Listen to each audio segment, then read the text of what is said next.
Can Marnie become the champion of the Galar region?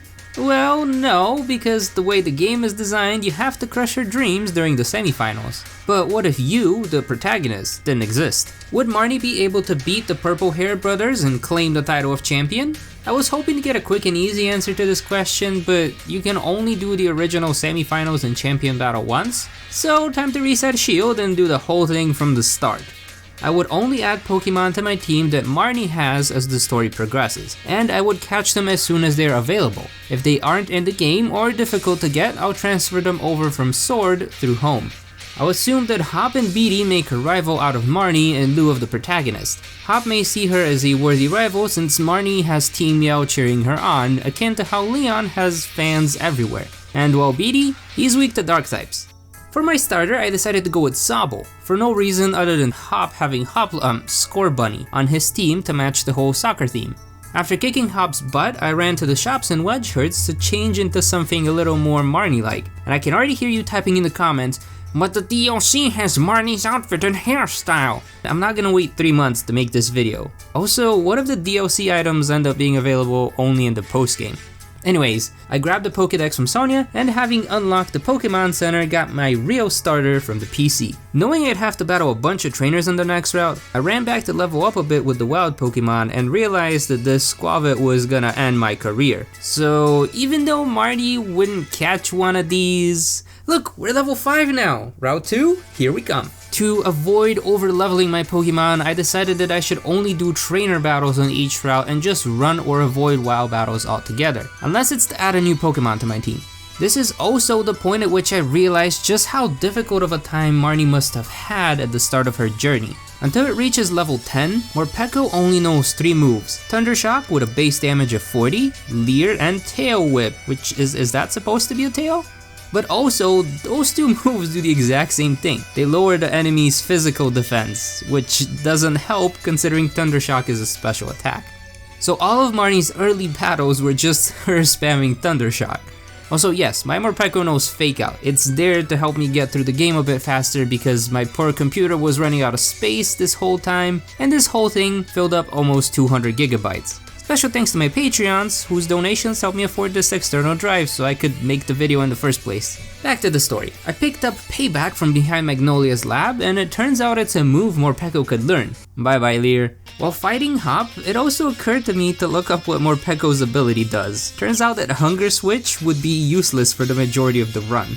Unlike other Pokemon whose ability-based form changes come with a type change or a stat change, Morpeko's Hunger Switch only impacts the effect of Aura Wheel, a move it doesn't learn until level 55. No stat changes, no type changes, but still fun to randomly say Hunger every time Morpeko took a hit. With Hop down, it was almost time to make my way to Mudstoke, but before that I came to the realization that Marnie probably doesn't have a Pokédex. Assuming Marnie would have to travel all the way to Wedgehurst to get one, she'd also run into one of the wild Purloin that pop up on Route 2. And Marnie doesn't get a Purloin line until after the 3rd gym. This also means she never explored the wild area outside of Mudstoke. But I'll still grab a strong dark type move for the road. Almost 2 hours in and we finally change our hairstyle and eyes to look more like Marnie and have a quick training sesh with Team Yell. At this point, Marnie's Morpeko would have learned another fairly useless move, Power Trip. It has a weak base power of 20 and this attack gains an additional 20 power for each stat boost the user has. Too bad Morpeko doesn't learn agility till level 40. Now that we have sufficiently powered up, it's time to finally start the Galar Gym Challenge. Yay, useless cutscene! Route 3 posed an immediate challenge with schoolgirl Hannah and her Pancham, which almost one-shot me. And I got lucky that paralysis saved me from getting wiped out. After beating up a few more school children, Morpeko finally learned Quick Attack, a normal type speed priority move. Next up was the Galar Mines, where I was worried about the rock and fighting type Pokemon. I got lucky that Morpeko was a small bean, so moves like Low Kick barely did any damage, meaning I could just safely spam Thunder Shock and Quick Attack to make my way through. Oh, almost forgot about Beatty. Initially, I thought BD probably got lucky that he didn't run into Marnie and instead got to fight the protagonist, or else her dark types would have tamed his ego a lot sooner. But then my 95 base power dark type move on an adamant nature perfect attack IV Morpeko couldn't even one-shot the baby hat. There's no way Marnie's Morpeko using Power Trip would have had an easy time with this fight, though by the looks of it, spamming Quick Attack would have gotten the job done. Okay, time for the first gym because nothing eventful happens on Route 4 other than fighting Somali. The first gym trainer wasn't optional and by the looks of it, Marnie had to use Quick Attack to clear her way through. But that is when I made a dire mistake. At level 21, with no badges to my name, Morpeko started to give me trouble. Judging by Marnie's lead card, it probably gave her trouble too right about this part. And well, I lost to an Oddish. Take 2. The good news is that any trainer I already defeated I wouldn't have to fight again, so I would only have to worry about the puzzle. With some patience and sneaking abilities expected of a dark type trainer, I finished the rest of the challenge without having to fight any of the other trainers. I thought I'd give this gym battle a shot without Dynamaxing Morpeko, but Milo was sure to show me that Dynamaxing wasn't gonna be optional. Third time's the charm, they say. He went with a different attack this time, so it managed to survive. Morpeko decided to be a butt and waste all 3 of its Dynamax turns, barely surviving with 1 HP. The only way Marnie would have won this fight is by alternating super potions and quick attack, which would have taken her twice as long as it took me since I went for a stronger dark type move. I'm just glad Milo didn't have any healing moves or potions. The best part about winning this first badge was that Morpeko would listen to us for the rest of the journey. Next up was Nessa, who was an easy win for me because Magnet and Electro Web, but also, why can Morpeko learn Electro Web? Time to beat up BD again, still not as easy as I thought it would be. But more importantly, we finally got to Galar Mine 2, where Marnie caught her Krogunk. I don't have any Dusk Balls. Good enough. And her Scrafty, which I had to catch in Sword and transfer over.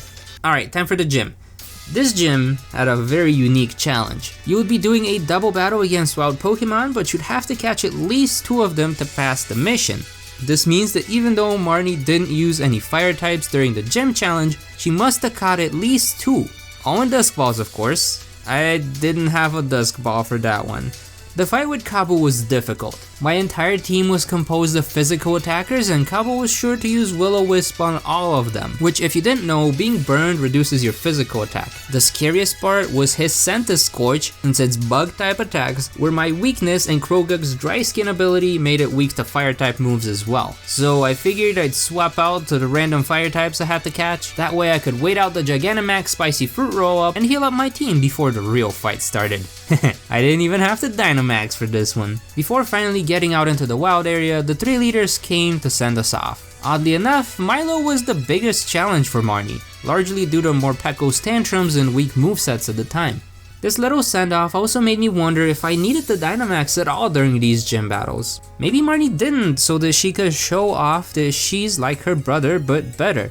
Though turns out nope. Not only is she willing to Dynamax as we find out later in the story, I rewinded to the random gym challenge opening ceremony cutscene and bam! Marnie's got a Dynamax band right from the start. So if you were wondering, yeah, she most likely Dynamaxed her Morpeko in all 3 of the gym fights. Seeing as how much she struggled through the first set of gyms, I think this is around the time that Marnie decided to add another Pokemon to her team. I'm not sure exactly how or when she added Leopard, but I did notice that there was one just strolling around in the wild area on the way to Hammerlock, and oh no! And with that, our 4th and last member for the rest of the gym challenge, Bulbasaur? Marnie doesn't have a Bulbasaur. Leave a like if you think Marnie should have a Bulbasaur. There wasn't much to do in Hammerlock other than finally buy some Dusk Balls. Too little too late, but okay. And so Marnie headed out towards Stone's side, and oh boy was I naive about how difficult this desert would be. Krogung's dry skin ability meant it was going to be taking heavy damage in between turns. The trainers had fairy and fighting type Pokemon, and for the first time in my playthrough of this game, I was having to use one of the camps to heal up my team. And they still got wiped out by a single throw. I got lucky the second time with paralysis. The 4th gym was not that bad, but it wasn't a breeze either. Sure, my Pokemon had dark type moves, but they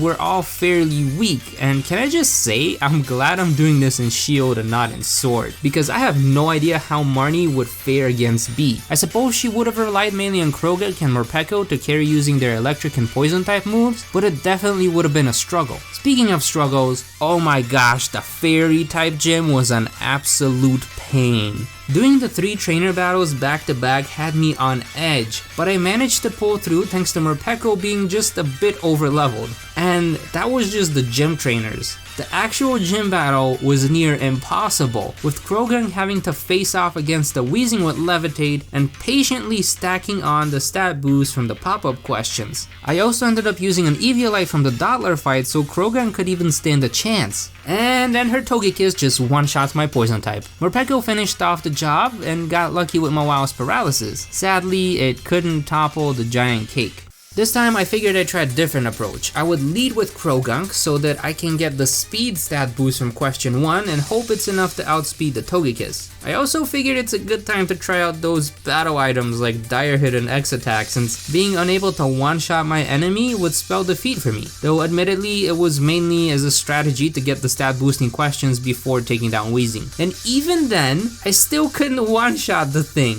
even with a crit hit. Thankfully, the speed boost was enough to take care of Togekiss, and with Touch of Dynamax, I managed to take down the gym leader with just a Krogunk. Now that the 3rd Pokemon Center was unlocked in Hammerlock, I decided to buy the Bite move so that Morpeko could be even more versatile than before, and off to Sir Chester I go. Krogunk evolved along the way, and I finally bought a bag that looked a lot more like Marnie's. The Ice Gym wasn't much trouble, except for that Ice Cube that was able to basically negate 2 of my attacks, but it was just a minor annoyance, and once again Giant Morpeko came in to finish the fight. I made my way down the frozen beaches, although I suspect Team Yell would have let me ride the Dreadnought and gotten out of my way had I been Marnie. And I finally got into Spike Mouth to fight Pierce. But before that, Marnie had to give Team Yell a good old scolding for locking down Spike Mouth, and that really made me reflect on their actions throughout the game. They always seemed keen on helping out Marnie win her gym challenge, but all they were really doing was being roadblocks for the other trainers, and then that's when it really hit me. Although the game never explicitly states it, the gym challenge must have some minimum quota of trainers or a time limit. In fact, one of the main remarks I noticed later on was that only 4 trainers made it to the semifinals. That would imply that others either gave up or ran out of time. Perhaps akin to the actual finals, there could be up to 8 trainers so long as they collected all 8 badges before a certain time period. If there really was a quota, that would explain Team Yell getting in the way. After all, I've experienced all the difficulties that Marnie ran into during her journey. It took me multiple attempts to get through Milo and Oppo's gyms. Probably would have taken more than one try to beat B. In-game, Marnie probably would have had an even harder time since she doesn't seem to be using held items or TMs as she goes through Galar. Team Yell probably already knew this. They also saw just how resilient she was, but in order to give her a running chance, they'd have to be a nuisance to the other champions.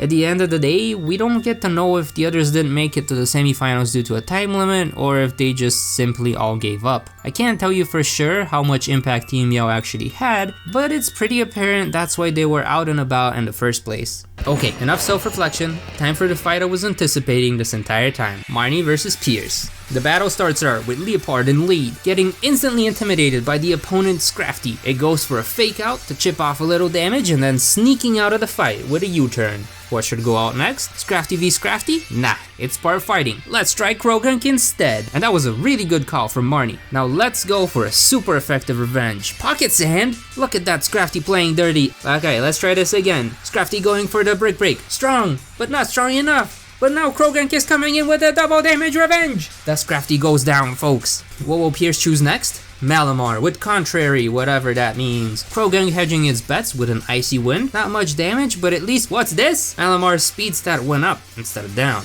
Nothing to fear, Leopard is here, and fake out again. That good old Marnie way. Slow and steady, save the day. Would you look at that, Leopard is still faster and hitting Malamar with a bug type move, the only type that does 4 times damage against this Pokemon. Next up we have Scrafty v Obstagoon. There it is, the signature Obstruct stopping the attack and knocking its defenses back. This time the Brick Break hits. Oh, if only it was a crit. Now Obstagoon gets the counter. Scrafty goes down, but its Rocky Helmet spikes lower Obstagoon's health even more. Leopard returns for a 3rd time tonight. It's given Marnie a huge edge in this fight. A small obstruction, but that's not enough. Sucker Punch fails if Obstagoon doesn't attack. And here comes the third U-turn, putting Obstagoon back in its place and Morpeko out for the final phase. It goes for a Hungry Spark, and that gets the enemy paralyzed, but Stonkank returns the favor with a Poison Toxic. I couldn't rhyme this one.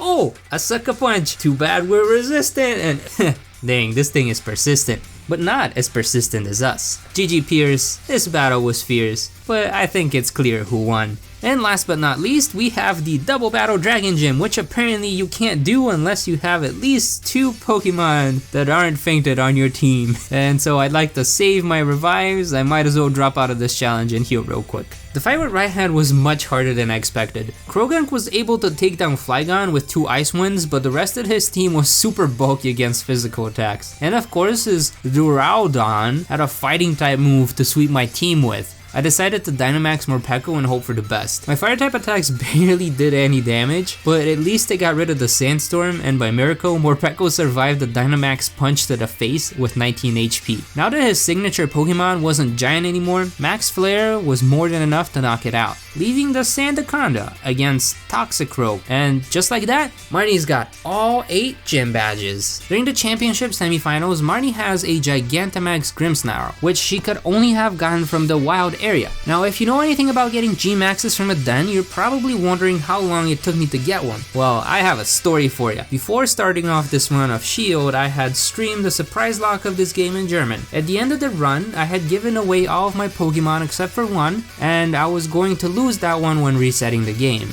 And that Pokemon happened to be a level 18 Applin. At the time of recording, the whole Pokemon Day raid events was going on. Well, right before getting ready to reset the German game, I noticed a G-Max Grimmsnarl raid going on. So on a whim, I decided to join the lobby. The person hosting didn't kick me out for some reason, and while I was panicking in my boxes trying to see if I had something better than an Applin, everyone else got ready to go. So I'm about to go into this 5-star G-Max raid with a level 18 Applin. The battle starts and all I can do is hope I don't get stomped on and try to help out my team with a super weak Astonish, I think. I get mega carried and somehow the entire time this thing doesn't target me. So the next thing I'm worried about is, how am I gonna catch this thing? Well, it turns out I still have my Master Ball. As I was making my way through the second ice area, which was this really necessary, Game Freak? My team almost got wiped by the interview crew. Thank goodness I had that Olanga. Oh, and Morpeko finally learned Aura Wheel, so its ability was finally going to be useful. And with that, it was time for the semifinals. Marnie v Marnie? You already know I win this one with ease.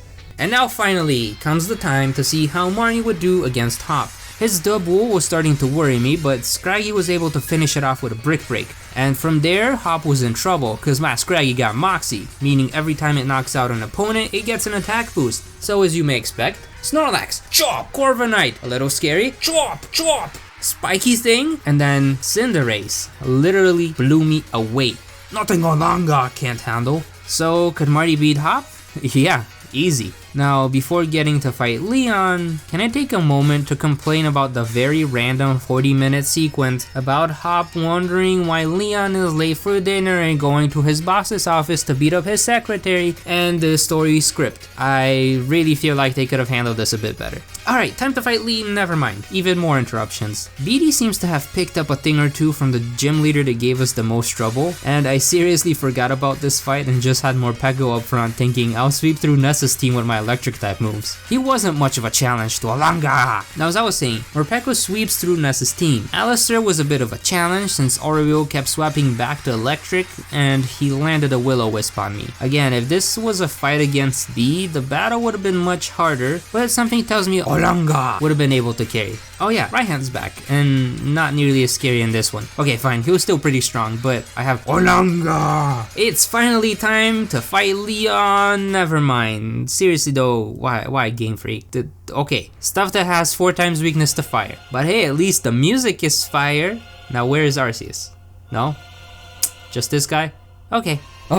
Enough interruptions, hopefully. I don't remember there being any more interruptions. It's finally time for Marnie to fight Leon. First up, Liepard versus Aegislash. I couldn't fake out since it's a ghost type, and of course he shields on the first turn. Night Slash does some chip damage, but Liepard goes down in an instant. Scrafty is able to outspeed the Sword Shield, but we end up in their weird tango of Scrafty going underground to use Dig, Aegislash missing, and then protecting and reducing Scrafty's attack stat. I finally did get to land a hit, but it wasn't strong enough to knock it out. Good thing Scrafty could take a hit, and has a rocky helmet. Next up, Leon goes for Haxorus, which outspeeds me, so bye bye Scrafty. I figured Morpeko might be able to do some damage with Ice Fang, but I was wrong. Good thing it was bulky enough to take a hit though. There wasn't much Morpeko could do against Rhyperior, so I figured it'd be nice if I could get it to freeze or flinch or something, but that didn't work. I thought Toxicroak could maybe outspeed this thing, but then completely forgot that Revenge is a slow move, leaving me with just Oranga against the rest of Leon's team. It was a good opportunity for me to use Max Knuckle and boost my attack stat as much as possible in hopes of sweeping Leon's team. Rillaboom did go down to my fire type attack, and Dragapult lost to a Spirit Break.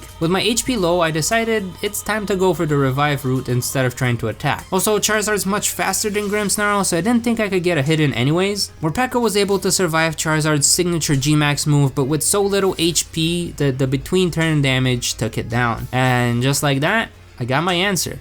Could Marnie defeat Leon? No, not the way she approaches battle. But I wasn't gonna throw in the towel just yet. Let's try it one more time, the intelligent trainer way. This time I decided to lead with Scrafty.